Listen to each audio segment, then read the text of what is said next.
বাংলাদেশের সবচেয়ে বড় আয়ের খাত প্রবাসীদের পাঠানো রেমিটেন্স, আর সবচেয়ে বেশি প্রবাসী থাকেন মধ্যপ্রাচ্যের দেশ সৌদি আরবে। কিন্তু সুখের এই দিনে হঠাৎ দেখা দিয়েছে উদ্বেগ। গভীর চিন্তায় পড়েছেন দেশটির প্রবাসীরা। শুধু বাংলাদেশই নয়, অন্যান্য দেশের প্রবাসীরাও আছেন আতঙ্কে। মরুর দেশ সৌদি আরবে বর্তমানে প্রায় 3,48,00,000 মানুষের বসবাস। বিশ্বের বিভিন্ন দেশে লাখ লাখ অভিবাসী শ্রমিক হিসেবে কর্মরত রয়েছে। সবার উদ্দেশ্য একই, কিছুটা বেশি রোজগার করা পরিবারের জন্য। তাই তো সবাই ছোটে মরুর দেশে, কেউ বৈধ পথে, আবার কেউ অবৈধ পথে। সত্যিই কি অবৈধ পথে প্রবাস জীবন ভাগ্যের পরিবর্তন করতে পারে?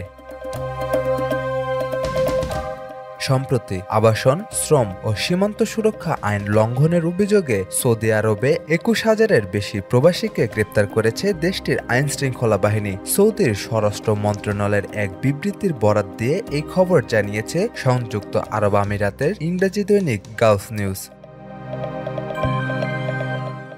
এতে বলা হয়েছে, গত 20 নভেম্বর থেকে 26 নভেম্বর পর্যন্ত সৌদি আরবের বিভিন্ন প্রান্তে অভিযান চালিয়ে 21,134 জন প্রবাসীকে গ্রেপ্তার করা হয়েছে। এছাড়া অবৈধভাবে সীমান্ত পেরিয়ে সৌদি আরবে প্রবেশের চেষ্টার সময় 1,667 জন গ্রেপ্তার হয়েছেন। স্বস্তির বিষয় হলো, গ্রেফতারকৃতদের মাঝে বাংলাদেশিদের সংখ্যা নেই। গ্রেফতারকৃতদের মধ্যে ইথিওপিয়ান 57%, ইয়েমেনি 42% এবং অন্যান্য দেশের 1% নাগরিক রয়েছে।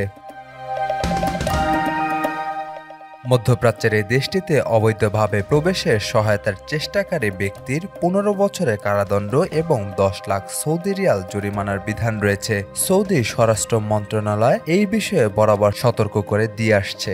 অবৈধ প্রবাসীরা কিছুটা উন্নত জীবনের আশায় নিজেদের সর্বস্ব বাজি ধরে হয় জেলে যাচ্ছে, না হয় নিঃস্ব হয়ে পরিবারের কাছে ফিরছে।